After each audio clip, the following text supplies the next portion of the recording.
Hey hey hey! Je te croyais mort. Oui, je comprends. Cela dit, ce n'aurait pas été le cas si j'avais pas eu toutes les que j'ai avec YouTube en ce moment. Bah merci à Fadi, Adèle et Yasmine du service d'aide de YouTube qui m'ont jamais laissé terminer d'écrire une question avant de clore la conversation. Mon espoir, c'est que cette vidéo-ci passe, ce dont je ne suis plus trop sûre en ce moment. Et pour celle que j'avais prévue pour les semaines d'avant, ça sera... Voilà, moi contente. Je vois pas ce qu'il pourrait y avoir de pire en ce moment.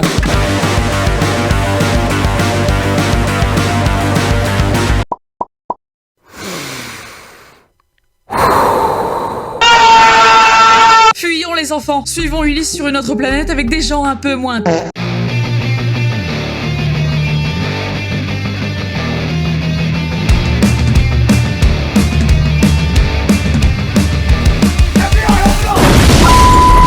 Dans la catégorie des dessins animés marquants des années 80, je demande le père. Réussir à faire découvrir la mythologie grecque aux enfants. Chapeau bas. Ulysse 31 raconte l'histoire de Ulysse.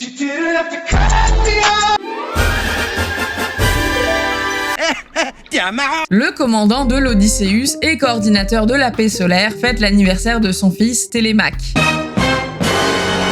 Oui, alors, votre père ou votre mère est forcément prof de grec au lycée pour donner ce prénom. C'est pas un prénom donné au hasard. Et c'est important de le souligner maintenant parce que l'histoire dans ce dessin animé, bien que dans un univers futuriste au 31e siècle, transpose vraiment l'histoire de l'Odyssée d'Homère et de nombreuses références de la mythologie grecque. Télémaque fête ses 12 ans et à cette occasion, son père lui offre Nono, un robot de compagnie.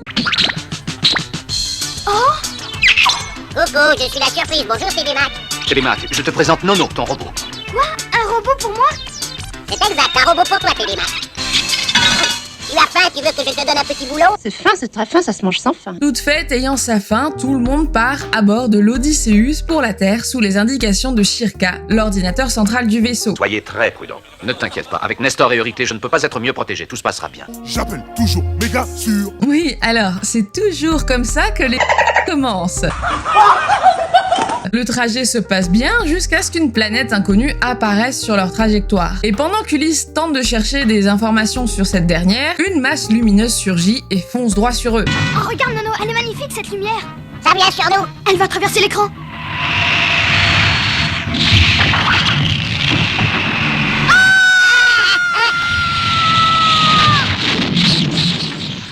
Télémaque est enlevé et fait prisonnier avec le grand Schtroumpf et sa sœur, Noumaios et Thémis. Ces deux autriens de la planète blanche ont tous les deux été enlevés par des adorateurs du Cyclope pour être donnés en sacrifice. Doit être comme nous, un prisonnier des adorateurs du Cyclope. Prisonnier du Cyclope? Oui, c'est la créature qu'ils vénèrent et leur donne la lumière. Regarde-les. Oui, leur Cyclope enlève les enfants pour prendre leur énergie et la donner à ses adorateurs qui en ont besoin. Mais pourquoi? Pour leur donner la lumière. Nous aussi, nous avons été enlevés et ça va être bientôt notre tour. Mais pourquoi un sacrifice? Pourquoi des enfants? Pourquoi la lumière? Wow, trop de questions. Oh non, comment vont-ils sortir? Panique, panique. Go go gadget au Schtroumpf portable. Si ta voix n'est pas assez puissante, ton cerveau lui peut crier assez fort pour l'atteindre. Allons, ferme les yeux, tu comprendras. Pense à l'endroit d'où tu es parti. Pense à l'Odysseus, pense à ton père.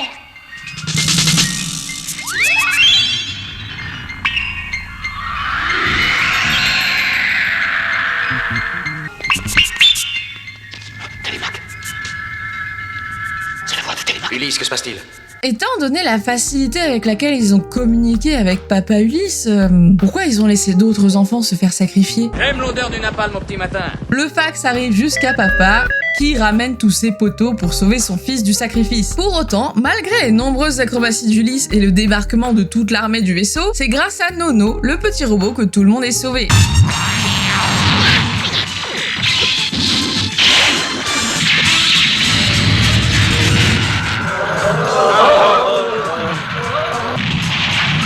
Alors certes, on a sauvé les enfants, par contre ils auraient peut-être dû doser leurs actions. Exauce-moi, Poséidon. Si vraiment le Cyclope est ta créature, accorde-moi que jamais Ulysse ne revienne en sa maison.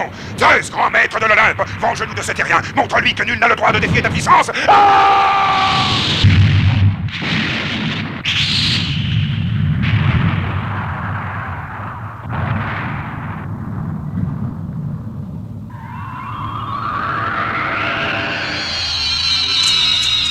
Et c'est comme ça que nous toujours régler problème. Plus qu'à faire comme si c'était rien passé. Après, c'est vrai qu'un gros visage un peu vénère est apparu d'on ne sait où juste après l'explosion, mais bon, qui va craindre un visage aussi proche d'un cavalier King Charles? Nous tombons, nous perdons de l'énergie. L'iris s'éteint. Quiconque ose défier la puissance de Zeus doit être puni. Ulysse, tu connaîtras de nombreuses épreuves avant de retrouver les tiens sur la terre de tes pères. Maintenant, viens, franchis le mur des glaces galactiques, pénètre dans l'univers de l'Olympe. Ah, mince, pas content. Ulysse, en détruisant le Cyclope, a provoqué la colère des dieux, et notamment de Poséidon, qui fait appel à la fureur de Zeus pour maudire Ulysse et son équipage. Désormais, l'Odysseus errera dans des mondes inconnus, jusqu'au royaume d'Hadès. Vos corps resteront inertes. Ulysse, tu as osé défier les dieux de l'Olympe, tu vas maintenant connaître leur puissance. Oui, là ça va être compliqué de naviguer sans équipage. Cela dit, Télémaque et Thémis n'ont pas été touchés par la malédiction. Alors tout va pour le mieux. Ils vont aider à la navigation avec Shirka. Ulysse, le chemin de la Terre est effacé de ma mémoire. L'Odysseus a pénétré dans un espace inconnu. Bon, bah si même Alexa n'a plus accès à Waze, là c'est la merde. L'équipage maudit reste en suspension dans les airs, tandis que l'Odysseus commence son voyage dans l'Olympe. Et c'est aussi ici que, pour nous, commence le voyage dans la mythologie grecque. À commencer par Eratos, un archéologue aveugle puni par les dieux qui tentera de piéger Ulysse en lui donnant une fausse carte à la demande des dieux. Athina, j'ai commis une grave erreur. Mais laquelle? Je les ai envoyés une mort certaine. La carte que je leur ai remise n'est pas celle des glaces galactiques. Mais, en ce moment, à cause de moi, ils font route vers le cimetière des épaves. 10 secondes. Oh! La sphère m'a échappé! Télémaque!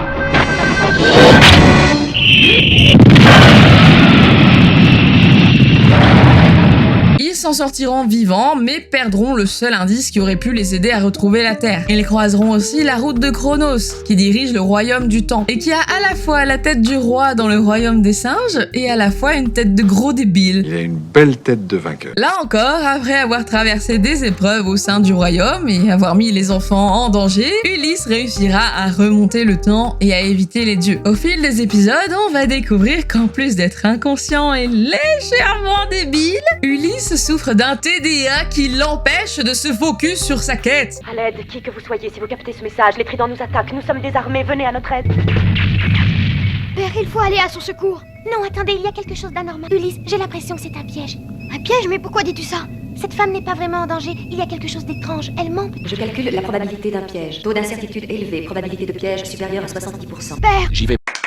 Concentre-toi, Ulysse, concentre-toi! Pendant 25 épisodes, pas un seul indice ne ressortira vivant des mains d'Ulysse. Soit l'indice est perdu, soit il explose, soit il meurt. Peux-tu me dire où est le royaume d'Hadès? Ah oui, Hadès, au-delà du désert du Tartare. La boulette. Alors Ulysse, une remise en question s'impose. Je pense que tu devrais laisser les enfants gérer tout seuls. Ou alors juste Thémis, qui du haut de ses 6 ans a plus de bon sens que Télémaque et son père réunis. Les épisodes démarrent à peu près de la même façon. Ulysse prend une décision de sous les supplications de Thémis, qui lui dit que ça pue la... Attention, je viens de capter une navette en détresse. Ça pue la merde. Voilà, les enfants sont invités à rester à bord, ce qu'ils feront pendant 5 minutes. Allons l'aider. Après, c'est des enfants, c'est normal. Mais voilà, bim bam boum. Les dieux en profitent pour tenter de récupérer Ulysse par le biais des habitants de la planète visitée. D'ailleurs, il ferait mieux de le faire eux-mêmes parce que la technique est aussi efficace que la réinsertion d'un curé dans un milieu scolaire. Ulysse, les enfants et le mangeur de clous échapperont à chaque fois au dieu de justesse et affronteront de nombreux ennemis. Mais Ulysse saura garder la tête froide et fera tout pour retrouver la Terre et sa femme. Il me le faut, donne-le-moi, je veux cet homme. Si tu perds, tu deviendras mon esclave toute ta vie, Ulysse. Avec moi, Ulysse, suis-moi, je t'emmène vers le bonheur, la paix et l'oubli. Viens, viens, viens. Non, dégage-moi.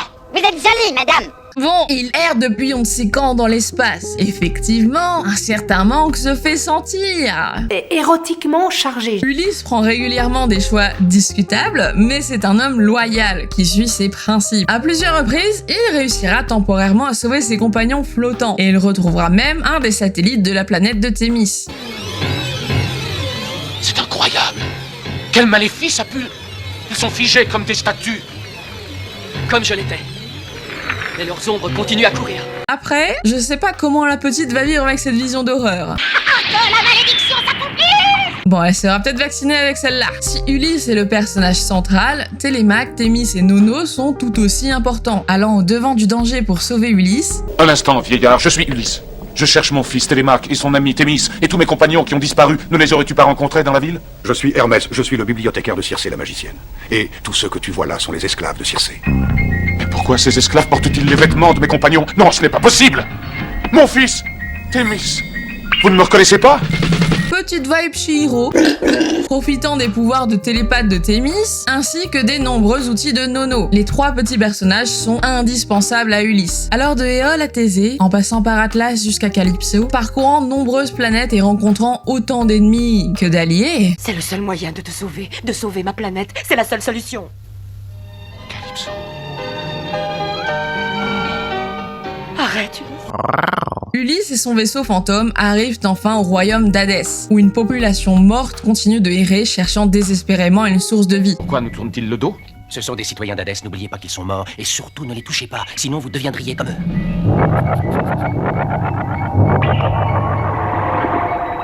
C'est nous qui les avons réveillés. C'est la vie qui les attire.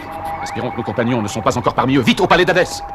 Le royaume hostile capture l'équipage fantôme de l'Odysseus et le conduit directement au palais d'Hadès, où les attend une mort certaine. Poursuivant ses camarades sur cet escalator de lumière...